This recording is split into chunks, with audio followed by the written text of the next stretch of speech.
Hola, hoy vamos a meternos de lleno, a explorar a fondo un verdadero peso pesado de la ciencia ficción, un libro que seguro que suena aunque no se haya leído, Fahrenheit 451 de Ray Bradbury. Eso es, un clásico.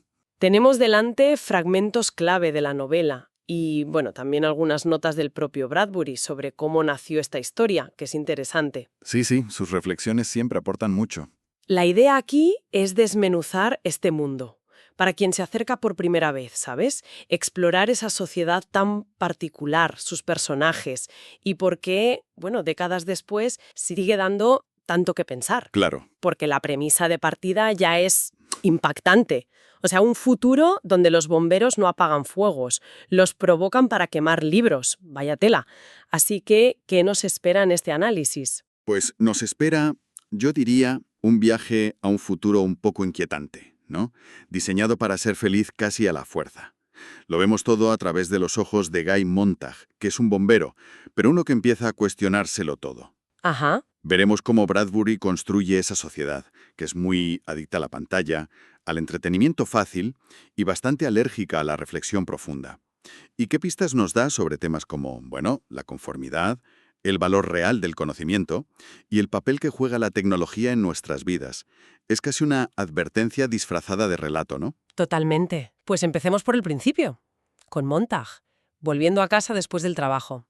Los textos describen un mundo que parece avanzado tecnológicamente, con esos trenes neumáticos silenciosos, pero es una calma un poco rara, superficial. Sí, muy superficial. Él es bombero, sí, pero su herramienta es un lanzallamas y su objetivo, los libros. Ya desde el inicio, percibimos esa mezcla de rutina y una violencia como latente, ¿verdad? Totalmente.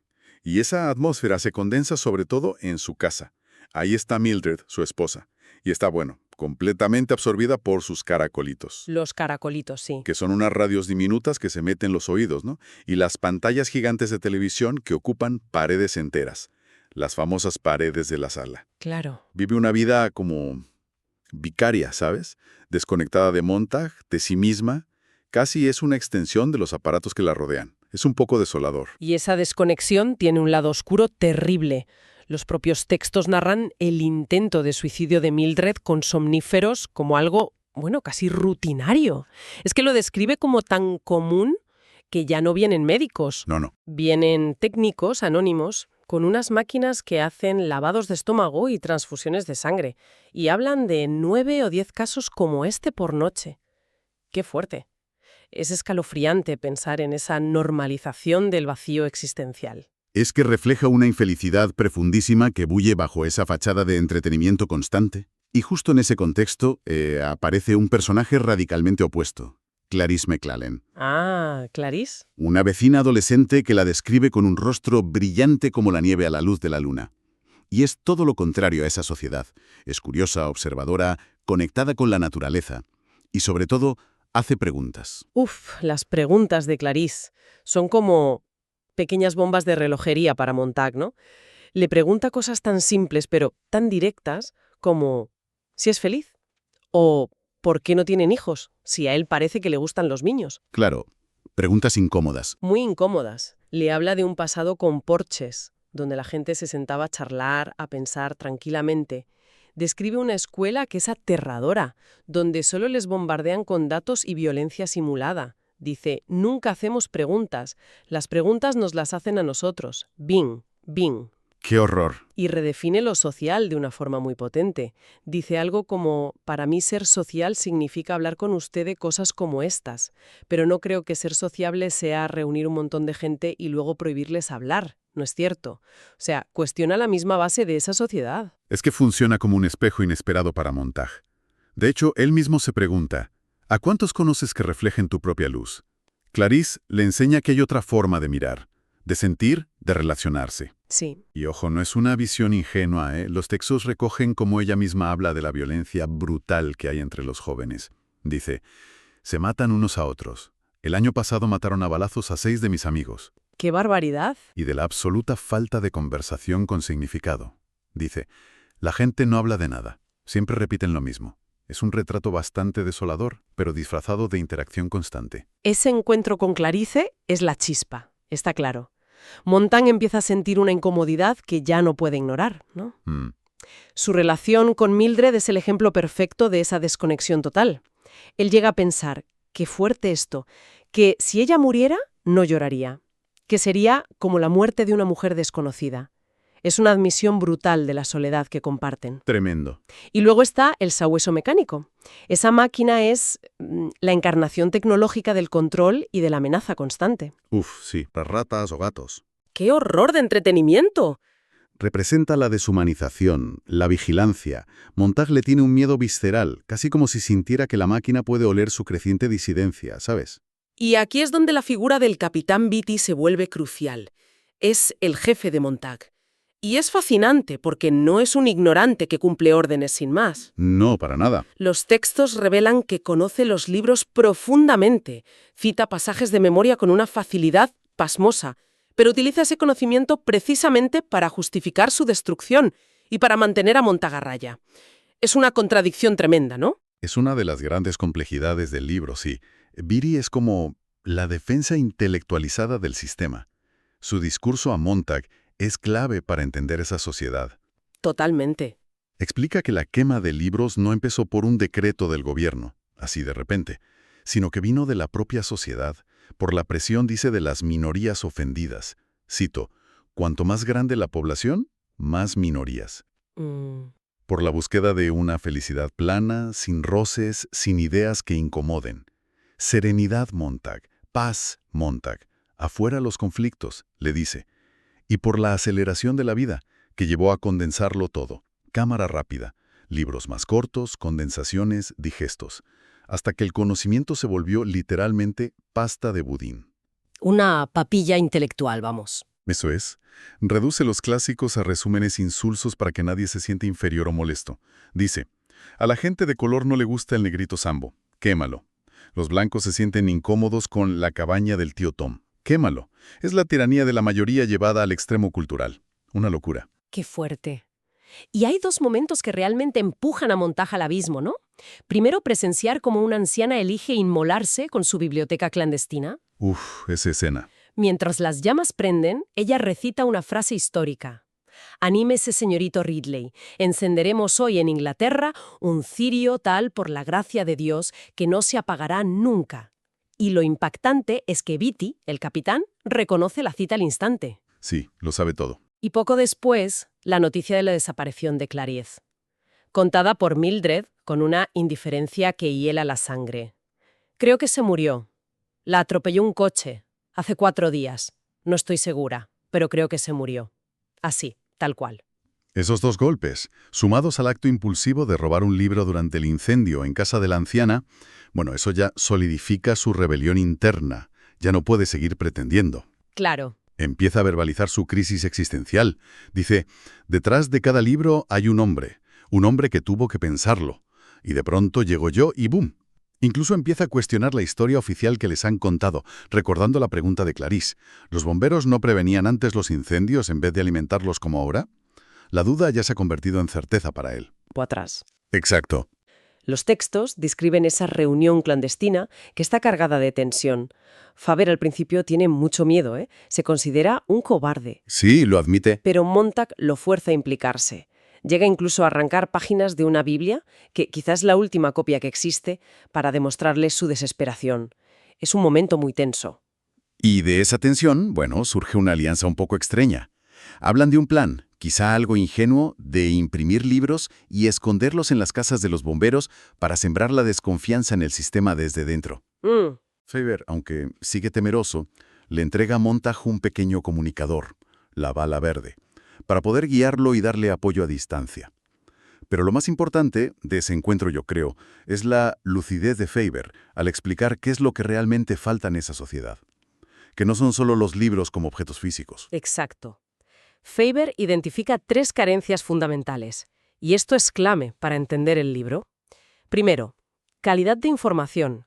Dice que los libros tienen textura, poros, muestran la complejidad real de la vida, no una cara de cera perfecta y vacía. No la versión edulcorada. Eso es. Segundo, Ocio para digerir. Y no se refiere a tener tiempo libre lleno de ruido y distracciones como las omnipresentes paredes de la sala, que te dicen qué pensar sin opción a réplica. Claro, eso no es ocio real. No, se refiere a tiempo real para la reflexión personal. Y tercero, el derecho a actuar. O sea, la libertad de aplicar lo aprendido de las dos primeras, de tomar decisiones basadas en esa comprensión profunda. Sin esas tres cosas, dice Faber, los libros por sí solos no sirven de mucho. Es una reflexión increíblemente pertinente, ¿eh? Incluso hoy en día. Y se ilustra perfectamente en la escena del metro, ¿te acuerdas? Uf, sí, la del tamiz y la arena. Exacto. Montag intenta desesperadamente memorizar un pasaje de la Biblia, el de los lirios del campo. Mirad los lirios del campo. Ellos no trabajan. Pero un anuncio machacón de dentífrico Denham, que resuena por todo el vagón, pum, pum, pum, se lo impide. Es horrible. Siente literalmente cómo las palabras se le escurren como arena a través de un tamiz, recordando una frustración que tuvo de niño con un tamiz de verdad. Esa imagen del tamiz y la arena es potentísima. Muestra la lucha por la concentración, por el pensamiento profundo, en un entorno diseñado para la distracción constante. Es la antítesis total del ocio reflexivo que pedía Faber. Totalmente. La tecnología aquí no conecta, aísla en una burbuja de ruido. Faber mismo lo dice, ¿no? Que puede cerrar un libro para pensar, pero no puede discutir con la orquesta sinfónica tridimensional de la televisión. No hay interacción real. Y el conflicto de Montag, bueno, llega a su clímax en casa. Después de una conversación absolutamente superficial y llena de prejuicios sobre política y la guerra inminente con las amigas de Mildred. Las amigas de Mildred, vaya personajes. Sí, sí. Pues Montag explota. Impulsado por la rabia y también por la guía de Faber a través de la bala verde, se lía a leerles un poema en voz alta.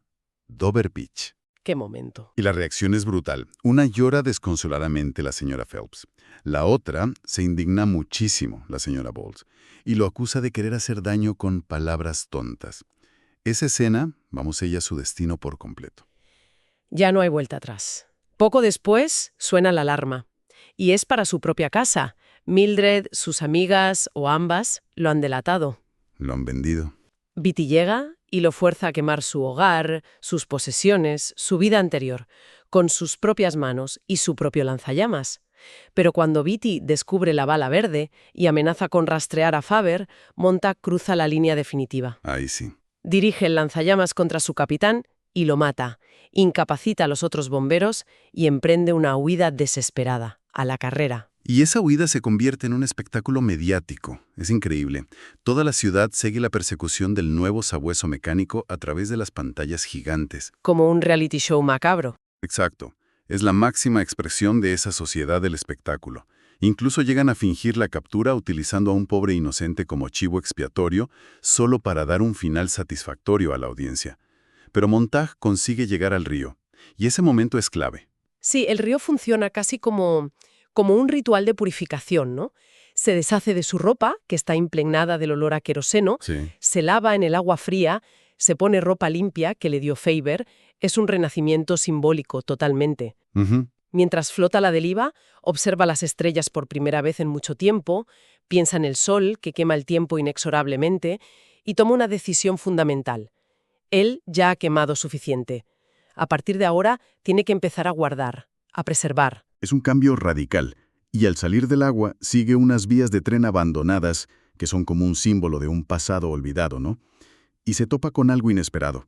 Una pequeña comunidad de hombres reunidos alrededor de una fogata en el bosque. Los hombres del bosque. Son parias, intelectuales perseguidos, liderados por un hombre llamado Granger.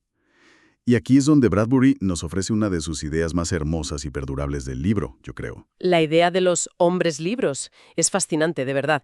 Estos hombres no tienen libros físicos, ellos son los libros. Cada uno ha memorizado una obra completa.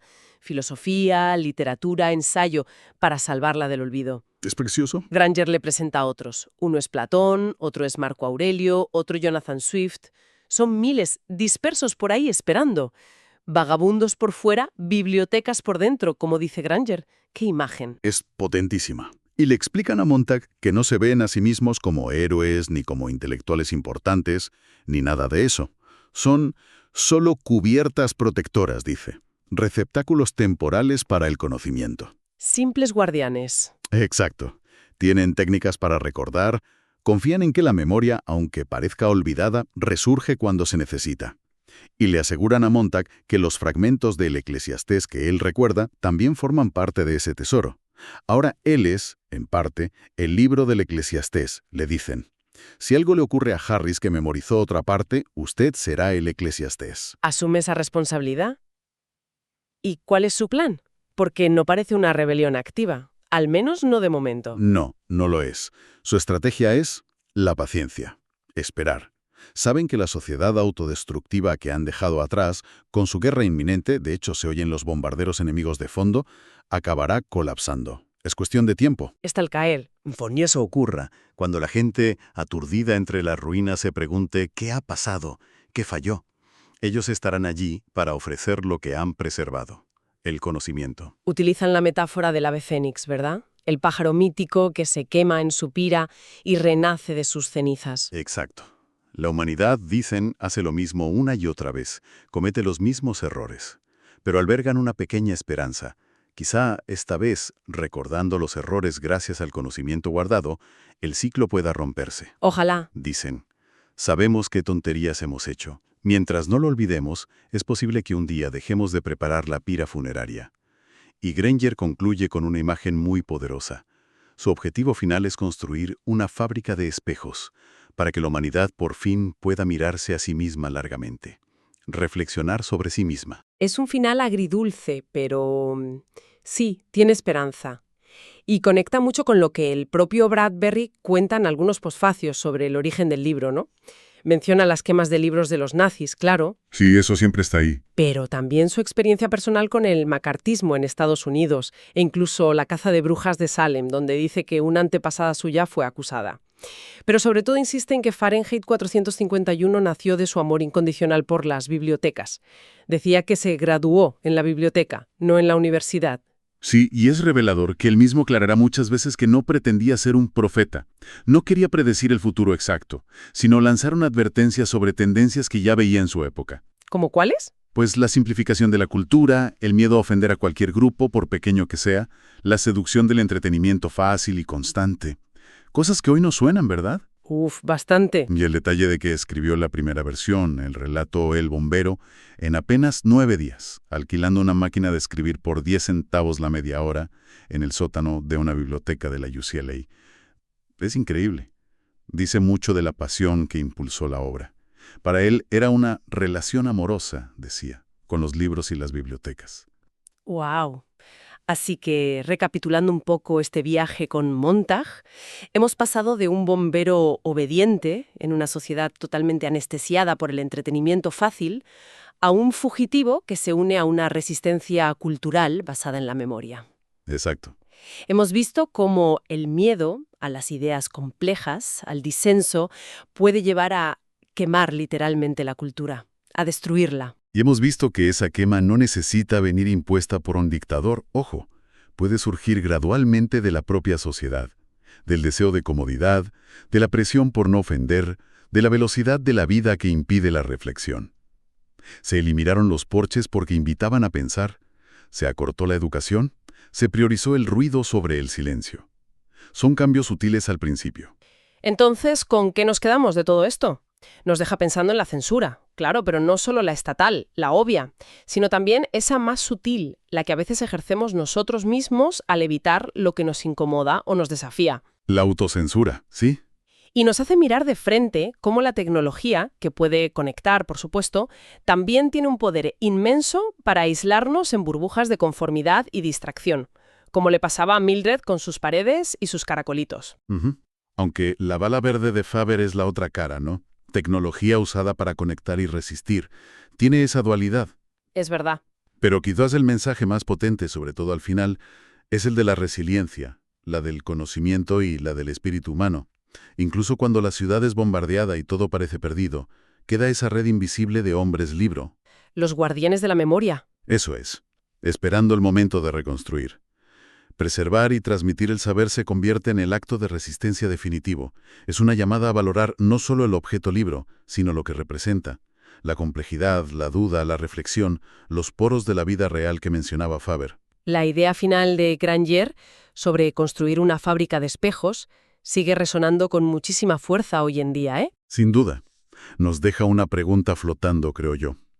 En nuestro propio mundo, que está inundado de información fragmentada, de opiniones superpolarizadas, de distracciones constantes, ¿cuáles son nuestros espejos? Buena pregunta.